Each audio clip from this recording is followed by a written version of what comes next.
Welcome to the Hobby Then. Today is November 13th, and on this day in 1875, Harvard-Yale game is the first college football contest with uniforms. It's kind of cool when you think about it. Game used uniforms. Before that, these kind of, wore what you're wearing at class, I guess, and then they made uniforms. And now we have, rookie patch autos and rookie debut patches, and wow, just something to think about.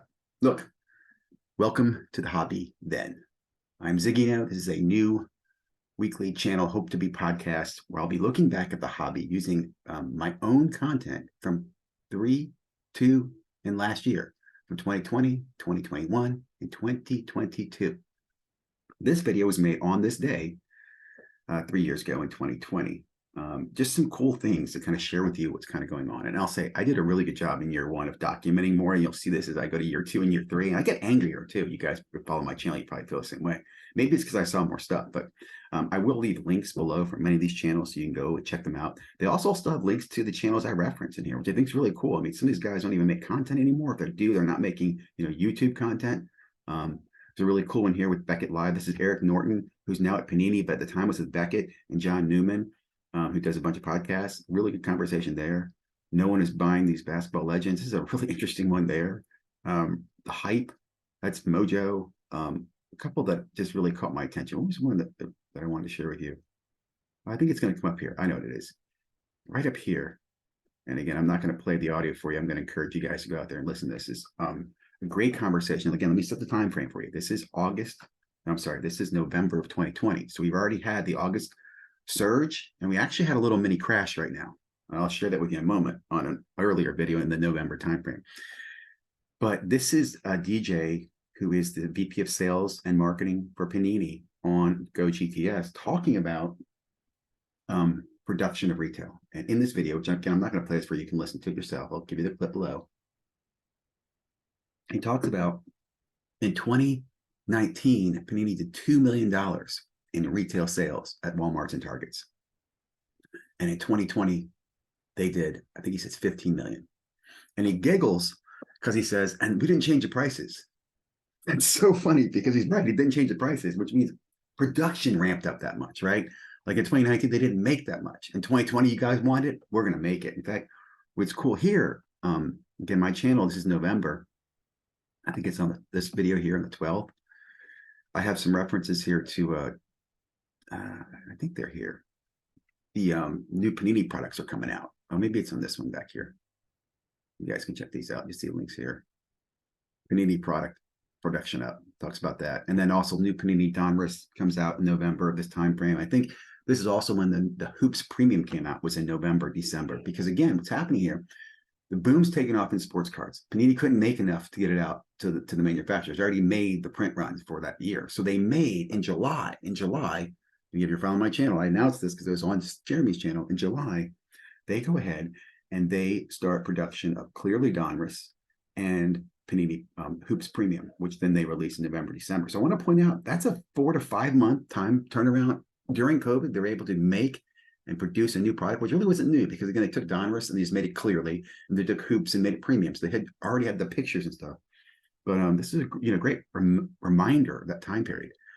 Steve Aoki, Wave 104 is releasing. I mean, I bought a lot of those, not a lot. I bought a few of those sets. Big waste. The Virtual was announced. Again, this is 2020, November, and remember everything's still on lockdown. I think we're coming up here in the first Dallas card show, if I'm not mistaken, in November. Maybe not the first, but one of the first. I can't remember when Dallas did their first show in 2020, but Dallas card show takes place in November. I have a reference of that coming up here too as well in one of these videos. But that's, so again, November 2020, Dallas card show. You've got people talking about missing the National.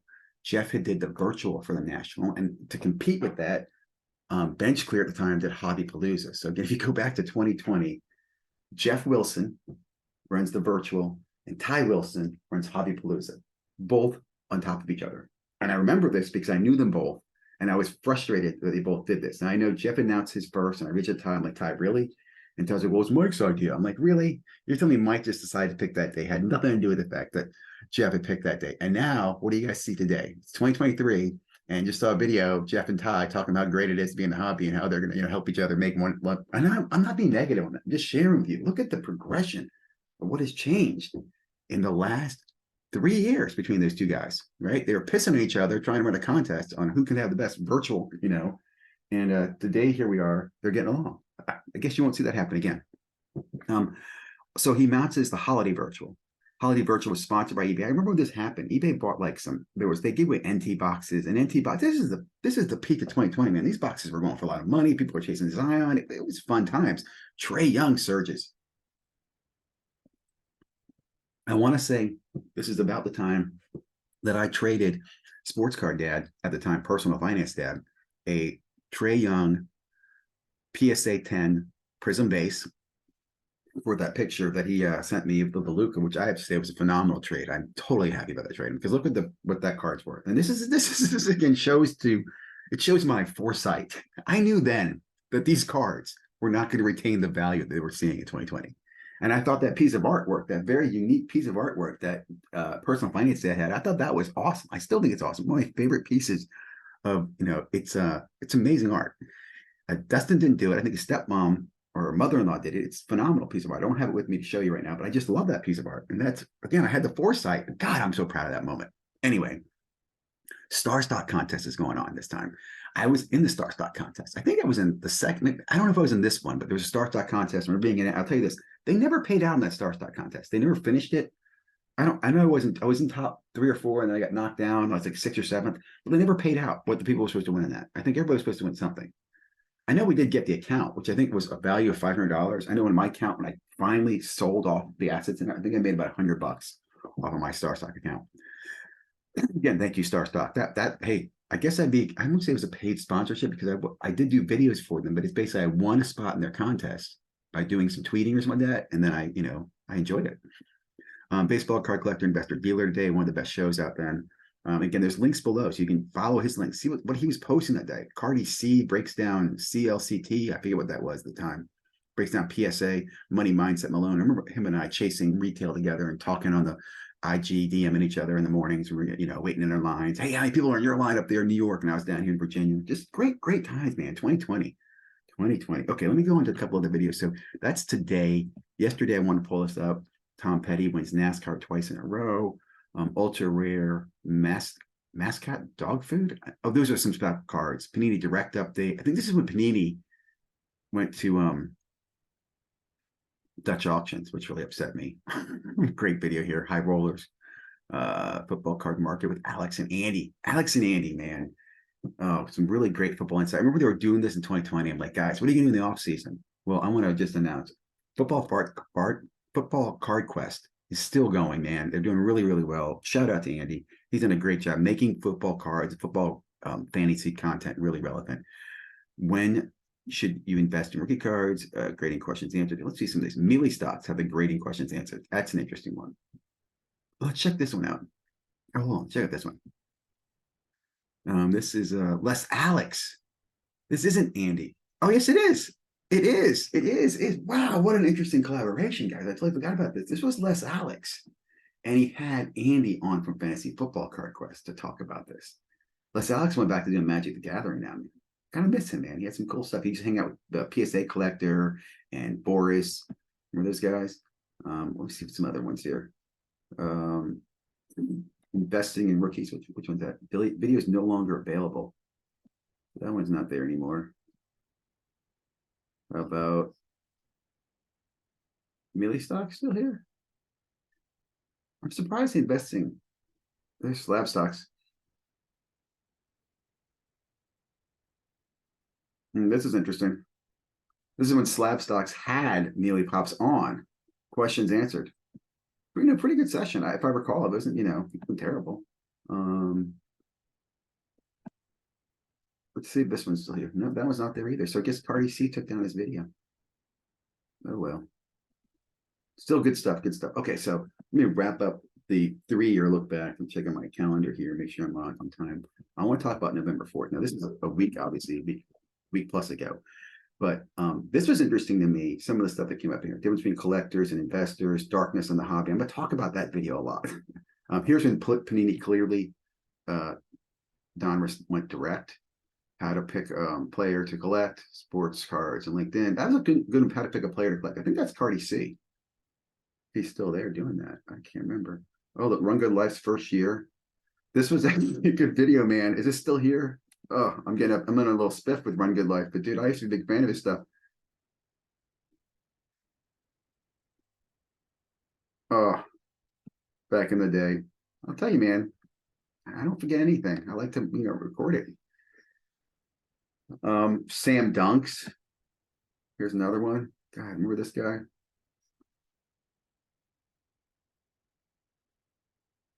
Oh, hold on. Oh, I think it's after Sam Dunks left or something, because that's not Sam.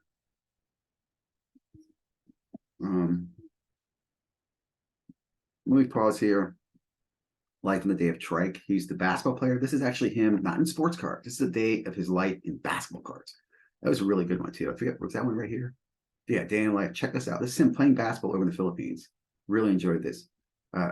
Grad school with Steve Grad, I believe, right? It's another great link. Oh, with Ken Hefner. Another, again, these are some, wow, I like this one. I'm going to come back and watch that later. And then where was the, this is a great one. Oh, we're going to get a little commercial.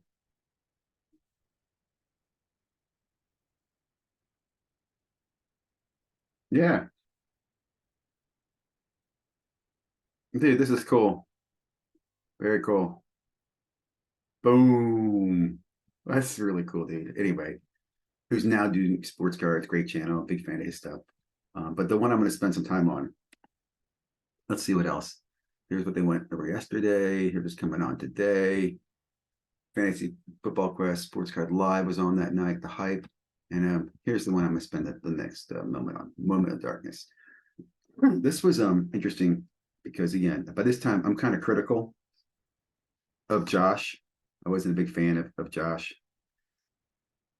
And this is basically an interview with Josh and Lamine James. It's one of the only conversations I've seen of Lamine James on YouTube. And I will just say, first of all, what's interesting about this video, you guys listen to it. They're talking about the crash. Now, this is November of 2020. Okay. The reason I say that is because we have February of 2021 coming. And that's when we have another little spike in the hobby. But these guys are already talking about the crash. Like Lamine talks about, he had a lot of cards that he, if he held, he would have made a lot of money. I think a lot of people like that. I think that's the thing. I think there were a lot of bitter collectors who had cards that they don't have anymore that had blown up in value. I'll give you an example from my perspective. When I came in the hobby in 2015, 2016, the only thing people had value in, or I was told to get value in, was autographs and rookie cards, rookie patch autos, or the thing. And even rookie cards is like, you got to make sure it's numbered. It's got to be low numbered, right? So these non-rookies, these refractors, that just had no value. And then fast forward to 2020, all that stuff had crazy value, right? Like the LeBron James, because he's wearing the Lakers jersey, is a $100 card, a PSA 10, or some crazy amount. Okay, if it's a Prism, it's $1,000 card. A lot of people were bitter by that. I think they were upset by it, and they wanted to strike out. And that's what message I got from this conversation. There's a lot of anger and bitterness here. Lamine talks about basically he had been posting cards, and then he decided when he went to a memeing and basically being, a little snarky memer, is when his popularity took off. And he said, I'll probably never post another card again. It's a really good interview listening to him, especially when you see where he goes from here, right? This is again 2020, November 2020, and it's Josh 2020 too, which I'll point out. You don't see much of Josh doing lives. Josh did not do live videos. He was very calculated about the message he would leave. This is also something I'll make a comment about. Lamine at this time had been targeting Jeff Wilson in many of his memes in 2020. I mean, I can think of at least two, one where he's a shepherd leading sheep to slaughter, one where he's at the Battle of the Brothers or whatever from Game of Thrones, where Lamine was notorious for taking shots at the investor community. Anybody had talked about investing. And again, if you look at what he's talking about, he's very much an investor. He's buying, sells cards too. But I think his bitterness, he's a bitter person, very, very bitter person. And that's fine, dude. You do you, boo. I have my own bitterness. But his bitterness was used, in my opinion, as a weapon by others.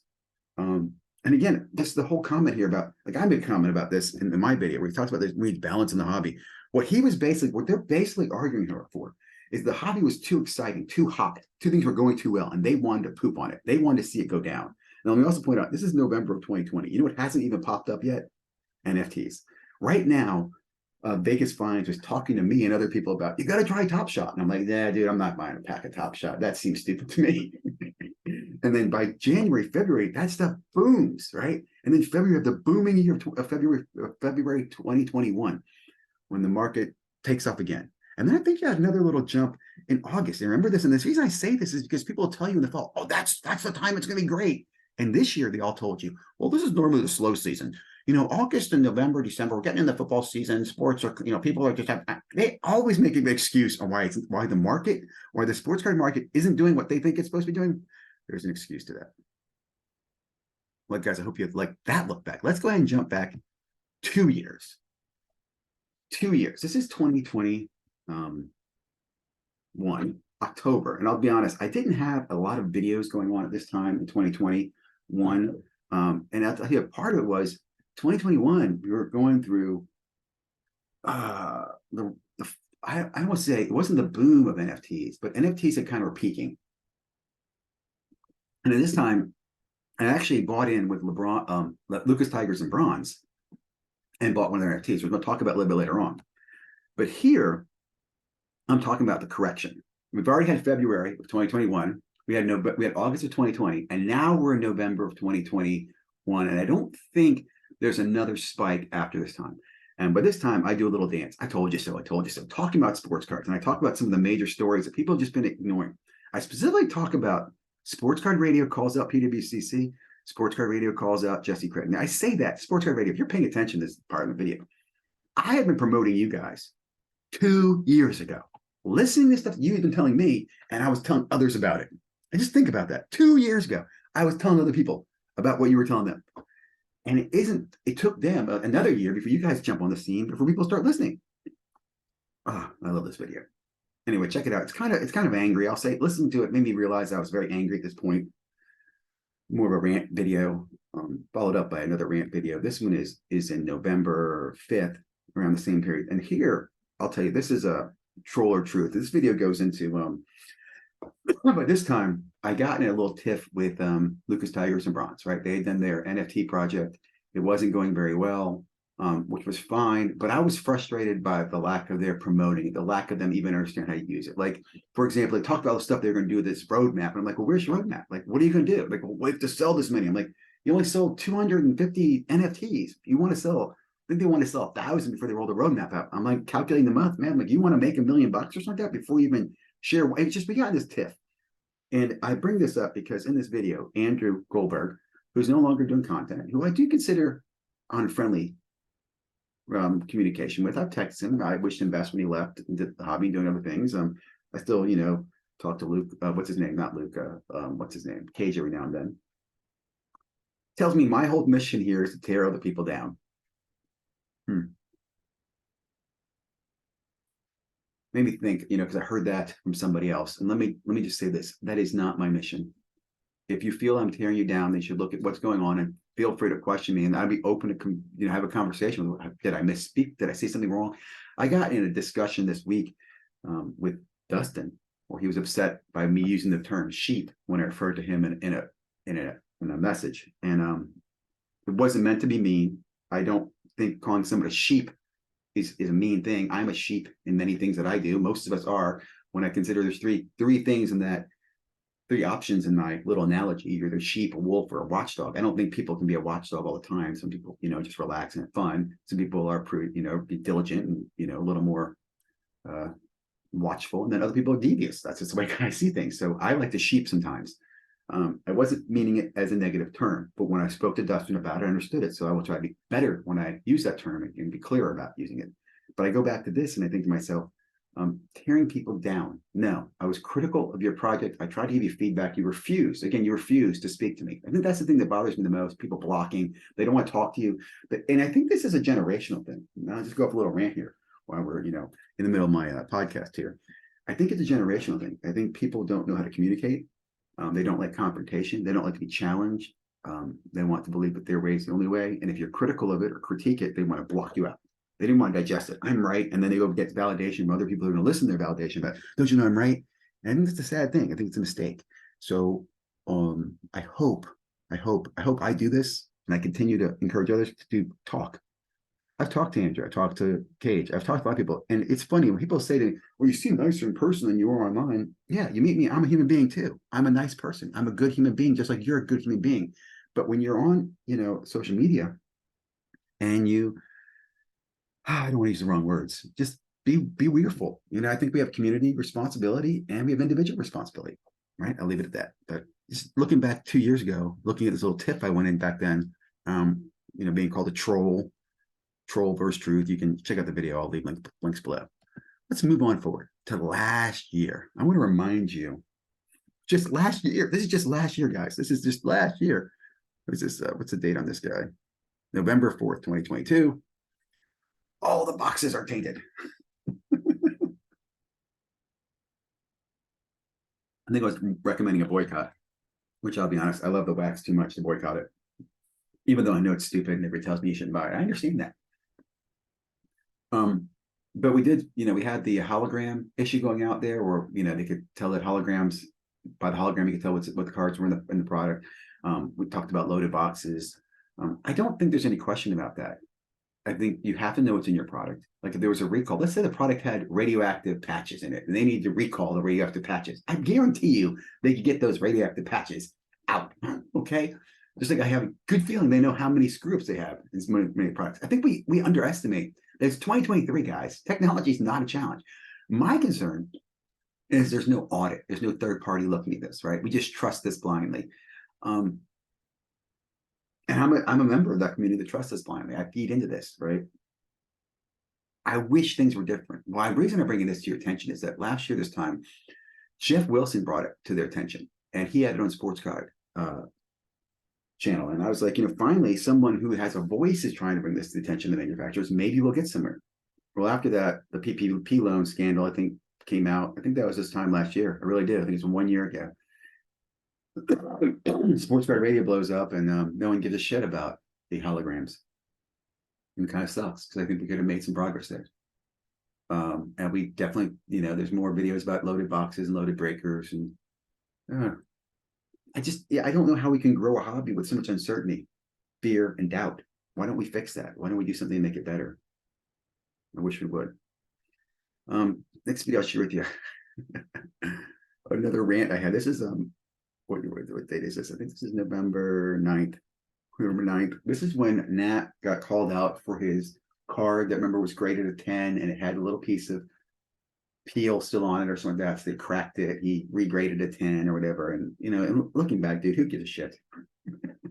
But my rant here, which is I think still applicable today, is Nat can do anything he wants, dude. It's his company. Right, like the owner of Ford could go into the production line, drive the car up the front, and go, I'm taking this car back to the board. We're going to cut it up, take the tires. I don't care. What are you going to do? Stop them? No, you can't do that, sir. The shareholders will be upset. I'll talk to the shareholders. Don't worry about it. I just, we forget again. We put a lot of trust, and trust, like I've said, it's magic. We trust the magic that these wizards and grading companies have. There's no standards in the industry. There's no proposed standards in the industry. There's not even collaboration between the grading companies to prevent fraud and cheating and theft. Like if one finds a fake car, they don't tell the other ones about it. They just send it back saying altered or not real. Think about that. Like if PSA gets a fake card, I don't know the rules of it. I know it's altered or whatever. They just send it back to you. Why don't they destroy it? Or why do they, I don't know, snapshot it and send it out on the internet and say, hey, this card is fake, and that way all the other grading companies would have that. But when you want to make the hobby safer, wouldn't you? No, we don't want to do that. And last little video from a year ago, which I think is kind of funny, and we're doing really good on time, under my 30-minute goal here. Last year this time, Reebok and Panini dropped the sneaker collaboration, which I still think is on their channel today. I'm pretty sure if you go over here to Panini, you go to the store, look at this, still there today, a year later. This is one project that just failed. You get a pack of cards, you can get an AI autograph. Like, I'm putting it this way, if you had Kobe autographs in there, that take off. I also think this is funny. Lamar Jackson is still out here. The gold Lamar Jackson is still on the website. There's like a warehouse just waiting for those two items to come in. They need to run a discount on these. Give me 50% off or something like that. I mean, I need 50% off to play this game. But, you know, it is what it is. So I hope you guys, you know, here's a quick little snapshot of the studio, November 3rd, scammers exposed, weekly updates, star stock and grading, UPS tracking, just some good stuff from back then. Still, most of it's in the private, repository. Reason for that is that I really think there's enough good content just from what I have and what others have out there on the internet for a better documentary than those that Grifter made a year ago. And I'm not saying we should make this for profit. I just think there's a really great story to be told about what happened in the hobby in the last few years, where we were, where we are, and where we're going. So again, I really look forward to your feedback, your comments, your thoughts on this format. Does this make sense? Was this helpful? Are the links working? Thank you for listening to The Hobby Den with ZiggyNo.